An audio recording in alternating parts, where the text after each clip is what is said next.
I was scrolling TikTok the other day when in my For You I saw a TikTok from someone who was talking about Cornell.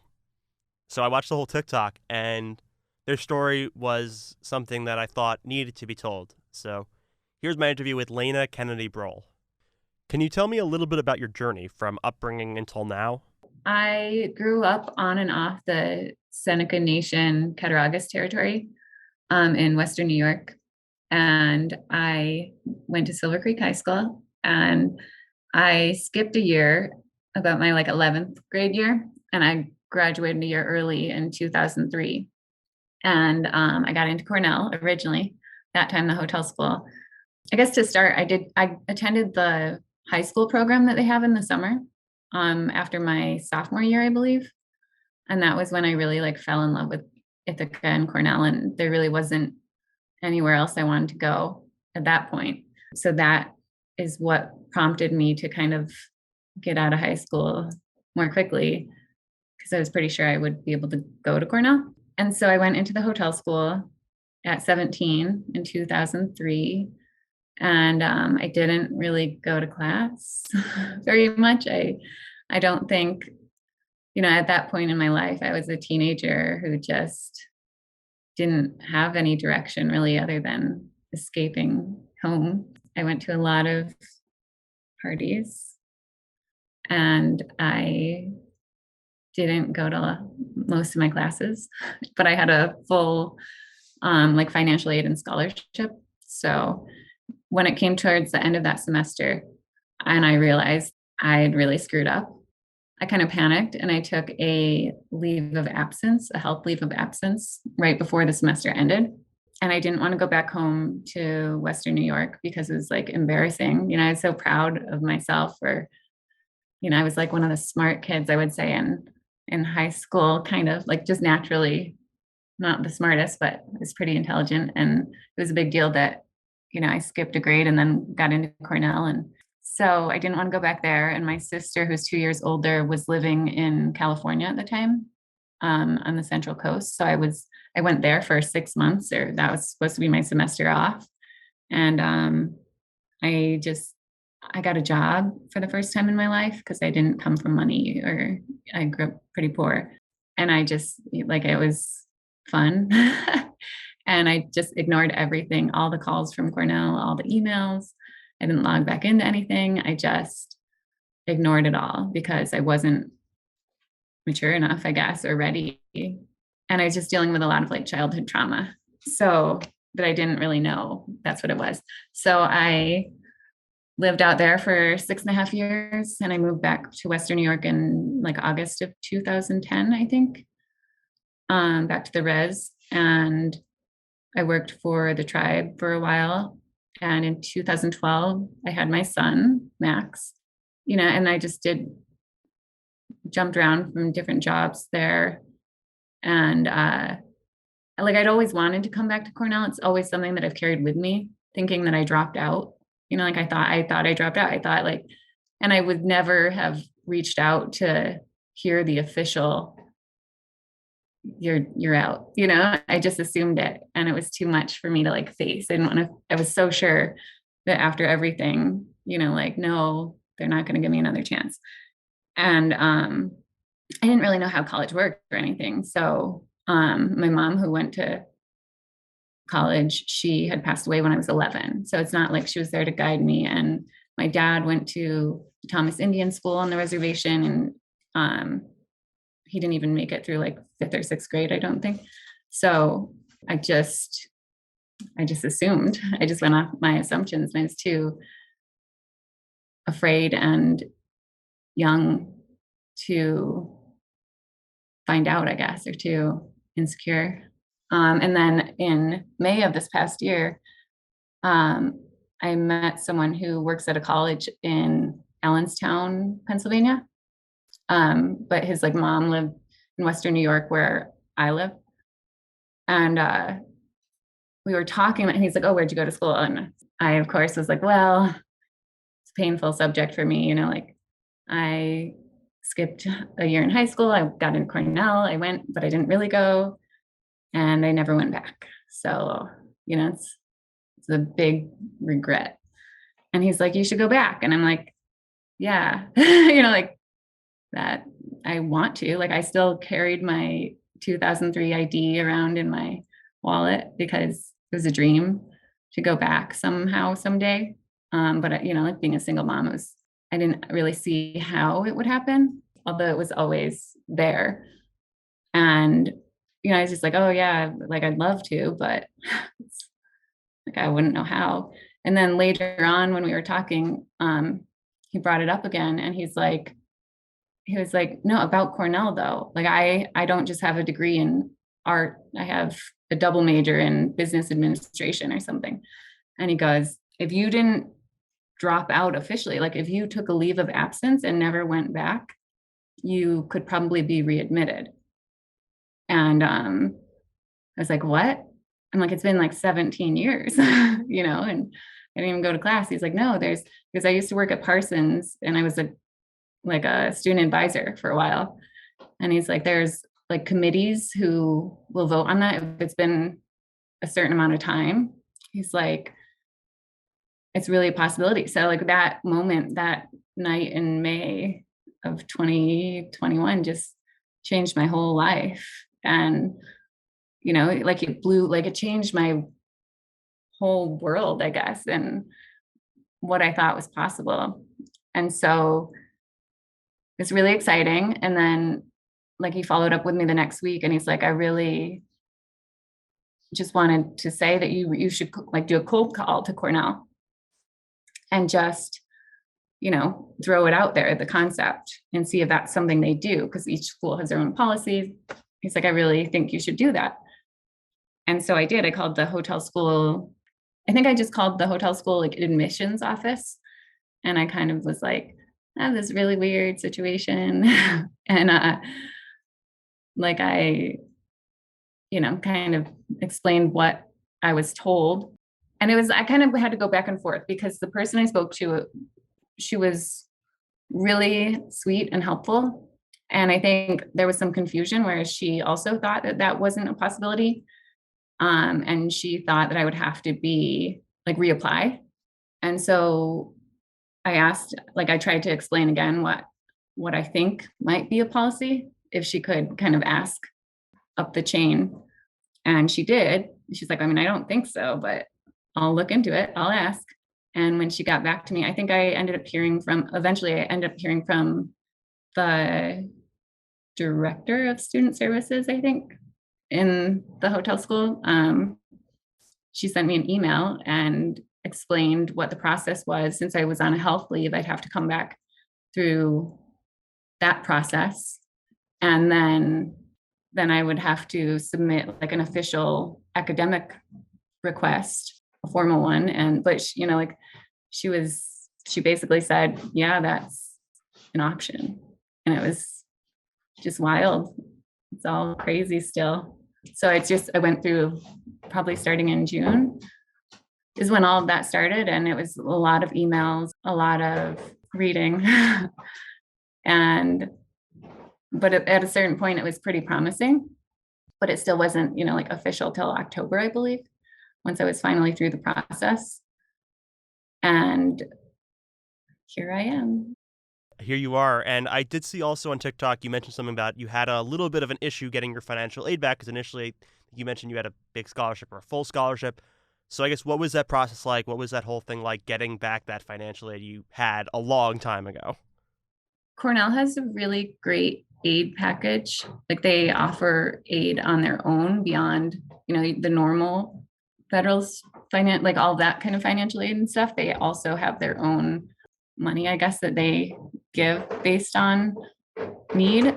So for financial aid, since I didn't meet the satisfactory academic progress in my last semester in 2003, then it gets denied automatically. So I got an email saying like it was denied, and I started panicking. I'm like, wait, like I can't come back if I don't have some sort of aid. I just gone through breast cancer in 2020. So I hadn't been working during the pandemic because of that. I was really immunocompromised. I had surgery, it's just really a lot. And I wasn't working at the time. I scheduled a meeting with someone in the financial aid office, and they explained to me that that's just procedure and that there was a way that I could appeal that. So I had to fill out that form and submit just a lot of the same explanation about like why things are different and, like what I would do differently. Sorry if you hear my cat in the background scratching. So I did that and then the appeal got approved. So I still haven't actually finalized my financial aid stuff, which is, it gives me anxiety because there's been a lot of technical issues on top of things. So it's like I submitted this College Board CSS profile thing in October and they're like, we can't do anything with financial aid until we get it. However, they have me in their system. They have me as like alumni in a lot of places. And I think that's been something that a lot of people aren't aware of, that like I'm not, even if something's submitted for me, it doesn't go to where it should go because I'm technically like a freshman now again still. So that's been like, it put things on hold for a long time because they're like, we didn't get it. And I'm like, I submitted it in October. So then I'd call College Board, just a lot of administrative things to like work out. But they were really like, everyone that I've dealt with in the process has been so kind and supportive. And they've been like cheerleaders and genuine, and it's just been an incredible experience all the way through, I would say. But so since I was an independent student as far as financial aid goes, when I was 17, because my parents didn't have money or my dad didn't.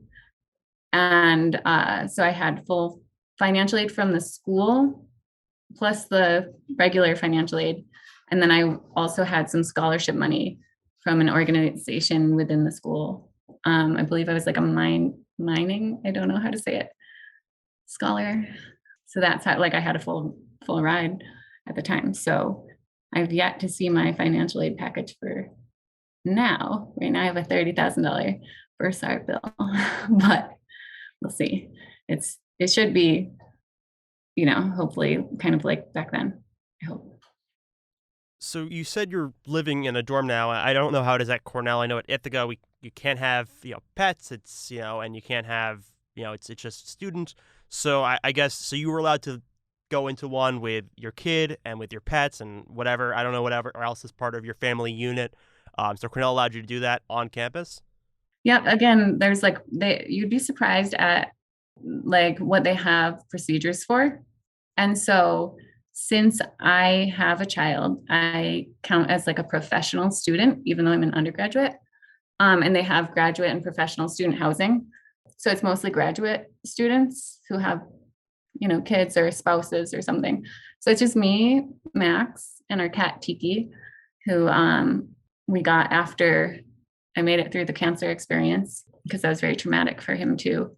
And I like homeschooled him during the whole pandemic while I was going through chemo because it was too much of a risk for me to take to send him. So they don't allow pets. However, there are emotional support animals. And so I had to go through the process to get her approved as an emotional support animal.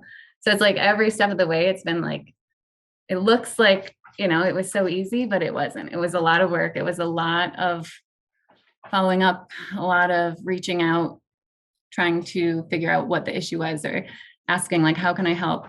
I've submitted this, what can I do? Or setting up Zooms where I'm like, I don't know how school works. Like, I just want to I really don't. And I think I was afraid to say that when I was 17, which is a big part of why I left, or I didn't really do things because I didn't understand any of it. And I was too afraid to ask. So now I'm 35, a mom, a cancer survivor, and I just have so many life experiences that, I'm like, I would say I'm fearlessly fearful. Like everything's terrifying, but we only have one life. And, this second chance or opportunity will not be lost on me. And I'm just so grateful to be here. All of it. It's just wild. It's a crazy story. Now, obviously, you're a little bit older than when you first started college, and I guess for context, a lot of the people that you're probably taking classes with, the 100 level classes, they weren't even born when you started college. So I guess how does that all feel? I know you've really, I think it's just been virtual classes for you so far, but especially when you get in person, you're going to be much older than probably almost all the students. Yeah. And it's funny because I didn't think of that, but I've been going back and forth to like Western New York because it's just me moving and everything. So it's been like many trips. And I stayed with a really close family friend who's actually the class of 74, I believe, from Cornell, the ag school. And she's like a mentor, kind of like I've known her since I was a kid. I believe she's 67. So I had stayed with her and she pointed out, she's like, yeah, so what's it like? You know, all the kids you're going to be in class with, they were like born when you were there last time. And I was like, oh my gosh, I never thought of that. And I guess I don't feel as old as I am. And I think you'll probably experience that as you get older too. It's like, I don't know. It's wild. It's all wild and crazy. And I still feel like kind of like I'm back to being 17, you know, being back here. It's very overwhelming and it's kind of a hard, I would say it's one of the things that I need to like work through or I'll need to work through is like being pulled back into feeling like I'm 17 again and afraid. And then remembering that I'm 35 and I don't need to be afraid. And like I've been through tons of stuff and I'm here to learn. You know, I think that's kind of my thing is like reframing it as what it is, which is that I'm here to learn no matter what. And it's such an amazing opportunity. But it's crazy that it's going to be kids. Absolutely. And I just want to clarify, are you part time or full time? It sounds like you're full time, but I just want to make sure. I'm full time. How are you going to balance all that, having being a full time student plus having a kid? It's not obviously easy to do because there's already a lot on your plate just from school alone. Yeah, I think that is the question, isn't it? It's funny because when I got your message last night and it was very exciting and fun, I had said to someone, maybe they should wait till I actually make it through a semester. I don't know. Should I do this? Yeah, I don't know. I mean, so far this semester, I scheduled my classes while my son is in school.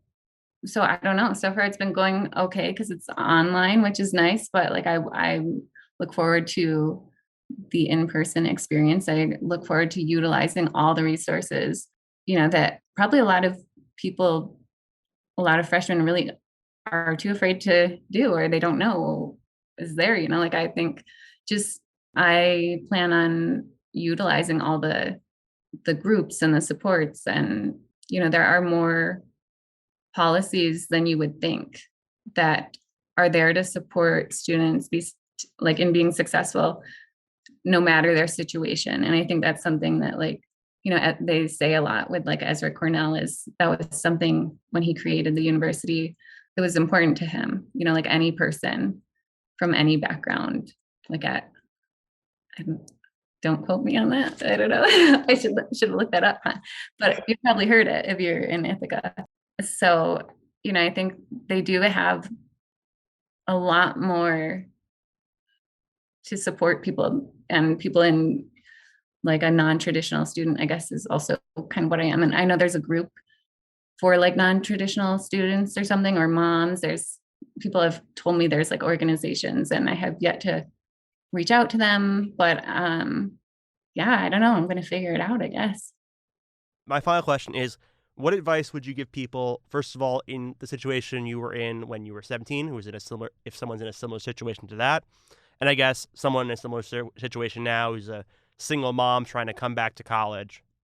So I would say to the kids who are you know, freshmen or undergraduate or, you know, from my first experience, that the world is not Cornell or college. You know, it's like it's such a big deal at the time. And I think we tend to put so much pressure on ourselves, or society does. And I think that it's less about being perfect and more about learning and I think, like, I don't know how to say that, but I would say don't be afraid to ask questions or sound stupid or to say, I don't know how this works, or I don't know how, like, when am I supposed to pick classes? How do I do it? What, I don't have enough money. How do I go get a loan? Or, I think that there are resources. And I think just don't be afraid to ask and to communicate that you might need help or guidance, because people are there for that. Even the people in the like administrative offices at the front desk. I've gotten so many advice, and so many helpful pieces of advice from people everywhere, I guess, even around town. If I just go through my little story, if they ask, oh, what are you doing here? Everyone's been so kind and encouraging and supportive. And I'm happy to be in this situation. And I would say for anyone who is in a situation like me where they think I could never go back to school, or move, it's been a lot, but I think it's never too late, to go after your dreams, or I don't know, to fulfill your potential. And maybe it's better, to do it at this age for some people. And I think that's what I'm going to experience. I thank Lana for taking the time to talk to me. After the interview, she told me her son Max is a big reason she is here and that he keeps her going. She also wants to find people on the East Hill to teach her TikTok dances. I will be sure to be following up with her later this semester to see how her journey has progressed. For WICB News, I'm Michael Memis.